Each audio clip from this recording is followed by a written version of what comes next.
नमस्कार दोस्तों, एक बार फिर से आप सभी का स्वागत करता हूं मैं वागर्थ एकेडमी के यूट्यूब चैनल पर। आज अपनी दूसरी क्लास है। कल हमने पढ़ा था कि ग्लोब क्या है, ज्योग्राफी क्या है ना, उसकी इंपॉर्टेंस क्या है, ज्योग्राफी और अदर सब्जेक्ट के रिलेशंस को पढ़ा था अपन ने। और आज हम पढ़ने जा रहे हैं, जैसा कि आपको टाइटल दिख ही रहा होगा, अक्षांश, देशांतर और समय। एक ग्लोब पर आप सभी को पता है कि जो पृथ्वी का आकार है वो एक वृत्त के समान है। हालांकि पूर्ण रूप से उसको वृत्त नहीं कह सकते, लेकिन लगभग उसी के समान है। आपको पता है पृथ्वी का आकार पृथ्वी के ही समान है, यानी कि जियोइड शेप में। जियोइड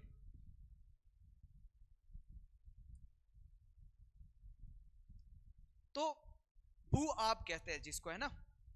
तो आपको पता है कि अगर आपको ग्लोब पर, इस अर्थ पर किसी एक जगह को डिनोट करना है, यानी कि किसी शहर के किसी छोटे से गांव को अगर डिनोट करना है, तो आप कैसे बताएंगे कि कौन सा गांव कहां पर है ना। तो इस चीज के लिए हमने कुछ ऐसी काल्पनिक रेखाएं बनाई जिसको अक्षांश और देशांतर कहते हैं। इन्हीं की वजह से हम आज किसी स्थान को देख पाते हैं, है ना, उसकी जानकारी, उसकी जो स्पेसिफिक लोकेशन है उसको जान पाते हैं, और टाइम को भी अपन समझते हैं। तो इस पूरे जो क्लास, अभी जो अपना लेक्चर होने वाला है, इसमें हम जानेंगे कि कैसे अक्षांश और देशांतर से टाइम अपन डिनोट करते हैं, कैसे किसी जगह की लोकेशंस को स्पेसिफिकली हम जान पाते हैं। तो पूरी आगे की क्लास में हम इस टॉपिक को अच्छे से समझने वाले हैं, तो आपको लास्ट तक बने रहना है। और अगर हमारे जो टेस्ट सीरीज वगैरह इनकी जानकारी आपको चाहिए तो डिस्क्रिप्शन में आप जाकर के गो थ्रू कर सकते हैं। तो स्टार्ट करते हैं अपनी सेशन को। साइड में आपको एनसीईआरटी की जो स्क्रीनशॉट है वो भी देखने को मिल जाएंगे, लेकिन अपन नॉर्मल लैंग्वेज में समझेंगे कि आखिर है क्या, है ना। तो आपको पता है कि जैसे ये ग्लोब होता है ना, ये north hemisphere, sorry north pole और साउथ पोल। अब आप लोगों में से मुझे कमेंट सेक्शन में बताना कि अक्षांश और देशांतर से कैसे अपन समझते हैं कि कैसे टाइम डिनोट होता है, उनकी जो डेफिनेशंस हैं। आप अगर कमेंट करेंगे तो मुझे अच्छा लगेगा कि हाँ, आपको पहले से ये चीज़ पता थी। लेकिन इस सेशन में आपको और भी उसकी जो स्पेसिफिक जानकारी है वो मिलेगी, और आपको अच्छे से मैं समझाने वाला हूँ आगे की क्लास में। जैसे आपको पता है नॉर्थ पोल और साउथ पोल होता है, इससे जो मिलाने वाली जो रेखा होती है इसको क्या कहते हैं? देशांतर, है ना। हॉरिजॉन्टल शेप में जो होती है, सॉरी वर्टिकल शेप में, ऊर्ध्वाधर कहते हैं जिसको।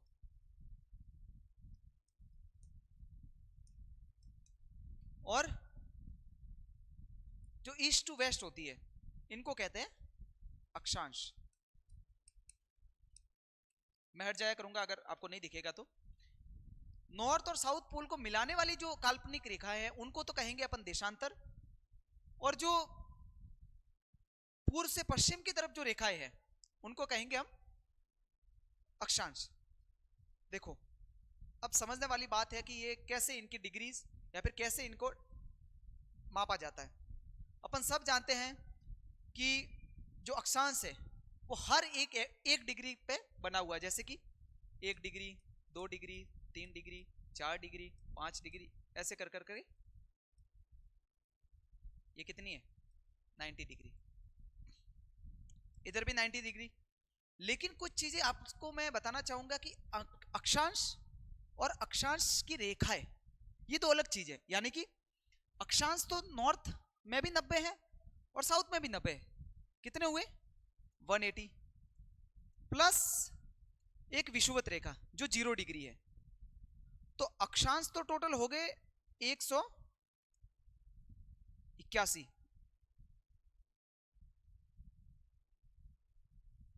181 अक्षांश। अक्षांश की रेखाएं कितनी होगी? वो होगी अक्षांशीय रेखाएं, ये होती है 179। कैसे? कि जो पोल वाला जो पोर्शन है उस पर अपन रेखा नहीं बनाते। यानी कि जैसे ये तो आप देख रहे हैं कि रेखाएं बनी हुई है, लेकिन जो 90 डिग्री पोल पर है तो वो एक पॉइंट है। साउथ में भी और नॉर्थ में भी, दोनों पॉइंट है, तो उसको अपन लाइन नहीं बोल सकते, वो एक पॉइंट है। इसीलिए अक्षांश तो होते हैं 181, जबकि अक्षांश की रेखाएं होती है 179। समझ लिया? इसका स्क्रीनशॉट ले सकते हैं या फिर आप नोट्स बना सकते हैं। ठीक है, अब इसको मिटाते हैं, आगे की चीजें समझते हैं, है ना। आपने समझा कि अक्षांश 181 होते हैं और 179 होती है अक्षांश की रेखाएं। क्यों होती है वो भी आपने देखा कि नॉर्थ और साउथ पोल है वो एक पॉइंट है, ना कि एक लाइन है। ठीक है, अब अपन समझते हैं अक्षांश और देशांतर। बहुत अच्छा सेशन होने वाला, आप लगातार बने रहना, है ना। बहुत सी ऐसी नई चीजें भी आपको जानने को मिलेगी। अगर लास्ट में मैं कुछ क्वेश्चंस भी दूंगा, उनको अटेम्प्ट करना है आपको, जिसकी वजह से आपका पूरा ये जो टॉपिक है वो एकदम क्लियर हो जाएगा। मैं बता रहा हूं इस क्लास के बाद आपको अक्षांश और देशांतर से रिलेटेड क्लास कोई करने की जरूरत ही नहीं पड़ेगी। ठीक है, तो अब मापते कैसे कि 1 डिग्री 2 डिग्री 3 डिग्री ठेठ 90 डिग्री तक अपन कैसे नापेंगे। तो जैसे ये पॉइंट है सेंटर पॉइंट, यहाँ पे आपको वो जो बचपन में यूज करते थे, क्या कहते थे उसको, आप कमेंट सेक्शन में बताना। इससे आपको डिग्री नापनी है, 1 डिग्री 2 डिग्री 3 4 5 6 ऐसे करके 90 डिग्री तक। साउथ में भी सेम इस तरीके से आपको डिग्री नापनी है, जिसकी वजह से 180 डिग्री सारी अक्षांश को आप डिनोट कर पाएंगे। अब समझते हैं देशांतर के बारे में कि देशांतर क्या चीज होती है। देशांतर आपको पता है कि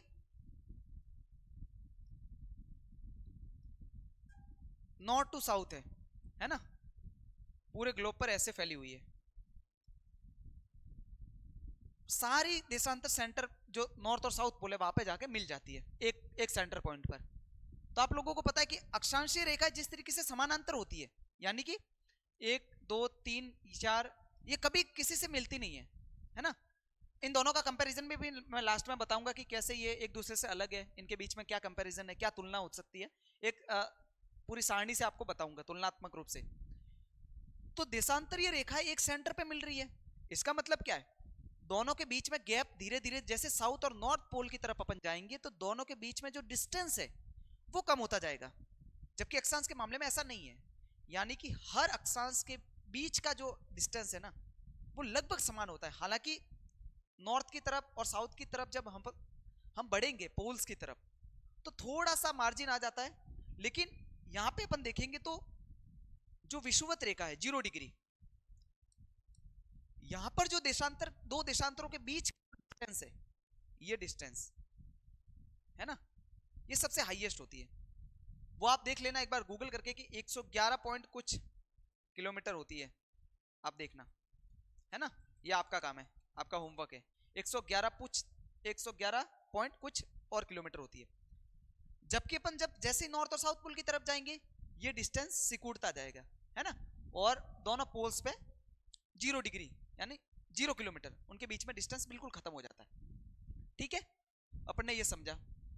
अक्षांश को भी एक ऊपर ऊपर से अपन ने देख लिया कि क्या चीज है, और देशांतर भी समझ लिया।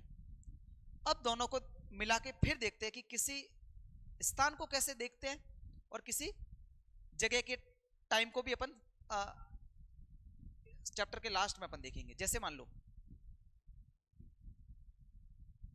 ये है इंडिया, कहीं ना कहीं यहाँ पे डिनोटेड है, ठीक है। अब अपने को जानना है कि इंडिया में कोई ऐसी जगह है जिसके बारे में अपने को स्पेसिफिकली बताना है कि वो जगह है कहां पर।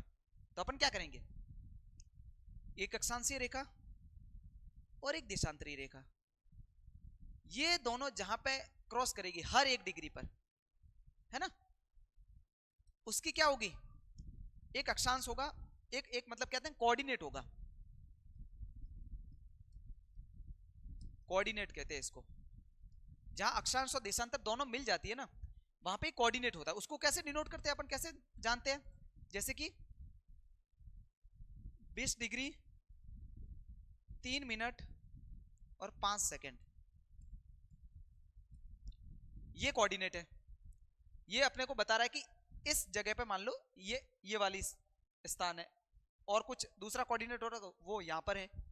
तो ये मिनट, डिग्री, मिनट और सेकंड, इन तीनों के थ्रू हम किसी स्थान स्पेसिफिक को अपन जान पाते हैं। ठीक है, तो यानी कि जहां अक्षांश और देशांतरीय रेखाएं क्रॉस करेगी, हर स्थान पे क्रॉस करती है, कोई ना कोई छोटी से छोटी जो रेखा होगी, काल्पनिक रेखा, जिसको अपन मिनट और सेकंड में भी फर्दर इनको डिवाइड कर रखा है, तो उसके थ्रू अपन किसी स्थान स्पेसिफिक को जान पाते हैं। ठीक है, अब अपन जानते हैं कि इनके बीच में कंपैरिजन क्या है, और फिर लास्ट में जानेंगे कि कैसे टाइम को अपन जानते हैं।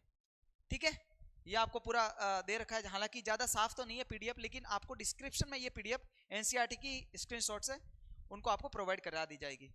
ठीक है, इनको आप देखना जो मैंने आपको बताया है, क्योंकि चीजें जब अपन बोर्ड पे समझते हैं या फिर किसी के थ्रू सुनते हैं, यानी वो बता रहा अपनो विजुअली, तो ज्यादा समझ में आती है। चैप्टर सबके सामने है, सब लोग पढ़ते हैं, लेकिन वो इतना रिकॉल या फिर इतना अच्छे से उसको गेन कर नहीं पाते, है ना, और उसको रिकॉल करने में भी काफी दिक्कतें होती है बाद में। तो अपन ने समझा, है ना, उसको ड्रॉ करके समझा है। तो जैसे ये देखो, आपको बताया कि अक्षांश समानांतर किसे कहते हैं, ये रेखाएं होती है, ठीक है, जो अपन ने जाना है, इस तरीके से ड्रॉ होती है, ये कभी एक दूसरे को इंटरसेक्ट नहीं करती, है ना, जबकि जो देशांतरी रेखा है वो एक दूसरे से पोल्स पे जाकर के मिलती है। अपन ने जाना कि जैसे ये अक्षांश है, इनको कैसे बनाते हैं, इनकी डिग्री को कैसे नापते हैं, तो सेंटर पॉइंट लेकर के अपने 1 डिग्री से लेकर के 90 डिग्री तक अपन ने देखा कैसे नापते हैं इनको, है ना। अब यही है देशांतर याम्योत्तर, पोल्स पे सारी मिल जाएगी देशांतर, और हाईएस्ट जो डिस्टेंस है दो देशांतर के बीच में वो 0 डिग्री पे होगा। इनको आपको पढ़ना है एक बार, है ना, ये पूरा चैप्टर आप पढ़ेंगे तो आपको सारी चीजें एक बार क्लियर हो जाएंगी। अब अपन दोनों के बीच में कंपैरिजन देखते हैं, जैसे कि देखिए अक्षांश समानांतर क्या है, यानी अक्षांशीय रेखा है। तो देखिए अक्षांश विषुवत वृत्त के उत्तर और दक्षिण में स्थित किसी बिंदु की कोणीय दूरी होती है, वही अपन ने जाना, ये विषुवत रेखा है, इसके उत्तर और इसके दक्षिण में, यहां से सेंटर पॉइंट लेके जो भी कोण बनाएंगे उसकी कोणीय दूरी है, समझ गए। ठीक है, सभी अक्षांश विषुवत वृत्त के समानांतर होते हैं, मतलब ये एक दूसरे को कभी क्रॉस नहीं करेंगे, कभी कट नहीं करेंगे, ऐसे, है ना, ये पोल है तो ऐसे ऐसे चारों तरफ ग्लोब के फैली हुई होती है। ग्लोब पर अक्षांश समानांतर वृत्त के प्रतीत होता है, यही है चीजें। दो अक्षांशों के बीच की दूरी लगभग 111 किलोमीटर होती है, कुछ और होता है पॉइंट के बाद, लेकिन 111 दो अक्षांशों के बीच में ये दूरी होती है। 0 डिग्री अक्षांश को अपन सभी लोग पता है कि विषुवत वृत्त कहते हैं, विषुवत वृत्त कहते हैं ना, और 23.5 डिग्री पर जो है नॉर्थ में इसको कहते हैं कर्क, और साउथ में जो है उसको कहते हैं मकर रेखा, है ना, ये चीज भी जान लेते हैं। देशांतर क्या कहते हैं, देशांतर विषुवत वृत्त के साथ में बनी हुई कोणीय दूरी है जिसे डिग्री में मापा जाता है, विषुवत वृत्त के साथ में बनी हुई, ऐसे इसको इंटर करते हुए ऐसे, है ना, समझ लिया अपन ने। सभी विषुवत रेखाएं हैं जो ध्रुवों पे जाके मिल जाती है ना, आपको बताया है मैंने। इनके बीच की जो अधिकतम दूरी है जो 0 डिग्री पे अपन ने जाना था वो होती है 111.3 किलोमीटर, जबकि पोल्स पे जाकर के ये 0 डिग्री, ये 90 डिग्री, पोल पे जाकर के 0 किलोमीटर हो जाती है, क्योंकि सभी देशांतर एक दूसरे से मिल जाती है। ठीक है, ये सारी चीजें आगे देखते हैं कि हाँ, अब ये टॉपिक है कि देशांतर और समय,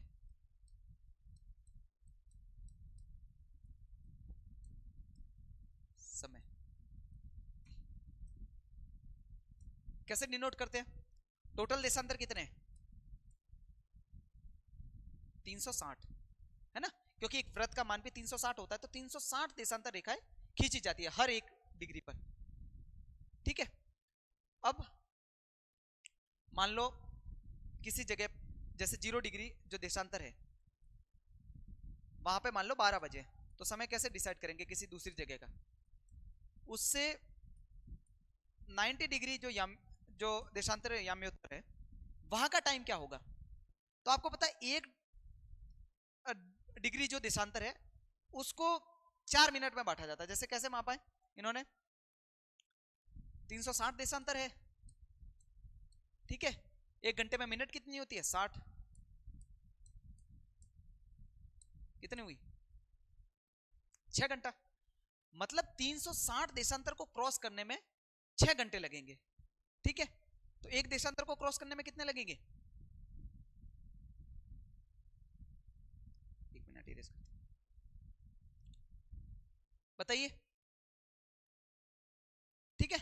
तो अपन देखते हैं 0 डिग्री से 90 डिग्री एक देशांतर को क्रॉस करने में 4 मिनट लगेगी, ठीक है। तो 90 डिग्री जो देशांतर है उनको क्रॉस करने में कितनी लगेगी?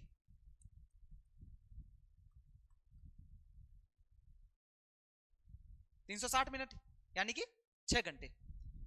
तो सिंपल सा मैथ है, 1 डिग्री देशांतर को क्रॉस करने में लगती है 4 मिनट। तो वैसे ही किसी भी जगह से देशांतर को माप लो, कितने ज्यादा देशांतर है उसको सीधा 4 से डिवाइड करके देख लो, आपको उसका टाइम मिल जाएगा। अब ये होता है टाइम, समय कैसे डिसाइड करते हैं? आप सभी को पता है ग्लोब में जो लंदन से ग्रीनविच रेखा गुजरती है ना, ग्रीनविच शहर है, ग्रीनविच, वहां पे है 0 डिग्री देशांतर, और एक जो 180 डिग्री जो देशांतर है उसे कहते हैं अंतरराष्ट्रीय तिथि रेखा, है ना। अब इसके पूर्व और पश्चिम में जाने पर टाइम या फिर डेट चेंज हो जाता है, जैसे कि इसमें देखेंगे अंतरराष्ट्रीय तिथि रेखा 180 डिग्री देशांतर अंतरराष्ट्रीय तिथि रेखा कहते हैं, है ना। हम जानते हैं कि जो पूर्व की तरफ समय बढ़ता है, यानी इस साइड जाएंगे अपन तो टाइम बढ़ेगा, 0 डिग्री से इस साइड जाएंगे तो टाइम बढ़ेगा, यानी कि बढ़ने का सीधा सा मतलब क्या है कि पश्चिम में घटता है। अब जैसे इस साइड में घटेगा इस साइड बढ़ेगा, यानी कि अगर इस साइड में सोमवार है तो बढ़ेगा, मतलब इस साइड में मंगलवार हो जाएगा, जैसे अपन अंतरराष्ट्रीय तिथि रेखा को क्रॉस करेंगे, ठीक है। लेकिन जैसे 180 डिग्री से पश्चिम में आएंगे तो क्या हो जाएगा, घट जाएगा, एक दिन कम हो जाएगा। तो ये होता है टाइम कैसे पता चलता है, अक्षांश और देशांतरों से। आप देख लेना, ये पूरा इसका डिस्क्रिप्शन दे रखी है इसकी, ठीक है। यही दे रखा है 12 घंटे कम हो जाएंगे, जैसे हम 0 डिग्री से क्रॉस करके पूर्व की तरफ आएंगे, पश्चिम की तरफ आएंगे तो 12 घंटे बढ़ जाएंगे, ठीक है। अब ये कुछ क्वेश्चंस है एनसीईआरटी के ही है, आप सॉल्व करना। बाकी एक बार फिर से रिवाइज करते हैं सारी चीजों को कि क्या क्या पढ़ा है अपन ने, है ना। अपन ने देखा कि अक्षांश रेखा होती है वो 0 डिग्री के समानांतर नॉर्थ और साउथ में, है ना, उनके बीच की लगभग दूरी समान होती है, हालांकि पोल्स पे जाकर के थोड़ी उनकी दूरी माइनर सी बढ़ जाती है, लेकिन लगभग बराबर होती है जो समानांतर होती है। देशांतर कौन से होते हैं? जो पोल्स, दोनों पोल्स को मिलाते हैं, जो काल्पनिक रेखा है, यानी ये पूरी एक वृत्त के समान नहीं होती, जैसे देशांतर ऐसे होते हैं इस तरीके से, ये पोल्स, है ना। ये पूरा एक सर्कल नहीं होता, लेकिन जो अक्षांश होंगे, ये पोल है मान लो, तो ऐसे एक फुल सर्कल होता है अक्षांश। ये हमने जाना कैसे ये एक टाइम को दिखाते हैं, कैसे एक जगह को दिखाते हैं। अब ये चीज है कि ज्यादा मतलब इसकी जरूरत क्यों पड़ी, क्यों इसको लाया गया, वो भी अपन ने समझा कि भाई अगर कहीं पे अपने को जानना है कि किसी जगह की लोकेशन क्या है, कहाँ पे कौन सा टाइम हो रहा है, तो इसके लिए इन काल्पनिक रेखाओं को लाया गया, ठीक है। और फिर कोऑर्डिनेट्स के माध्यम से इसको जाना जाता है, फिर मिनट्स, डिग्री, मिनट्स और सेकंड में इसको वापस फर्दर डिवाइड किया। तो ये सारी चीजें अपन ने अक्षांश, देशांतर और टाइम से रिलेटेड सारी चीजें देखी है। सेशन कैसा लगा आपको? अगर अच्छा लगा हो तो लाइक, शेयर, सब्सक्राइब जरूर करना। और हमने शुरू में भी बोला था कि जो एसआई की टेस्ट सीरीज है डिस्क्रिप्शन में उसको आपको जानकारी प्रोवाइड करा दी जाएगी, एक बार जरूर गो थ्रू करना उसको। हमारा ऐप डाउनलोड जरूर करना, वहां पे सारी अपडेट्स आपको मिलती रहेगी टाइम टू टाइम, है ना। बाकी आज के इस सेशन में इतना ही। नेक्स्ट क्लासेस में हम एनसीईआरटी की जो सारी चीजें हैं, जो सारे चैप्टर्स हैं, उन टॉपिक्स को अच्छे से कवर करेंगे, अच्छे से समझ के इंटरेक्टिव रूप से उनको समझने की कोशिश करेंगे। बाकी आप सभी लोगों का धन्यवाद, मिलते हैं अगली क्लास में। जय हिंद, जय भारत।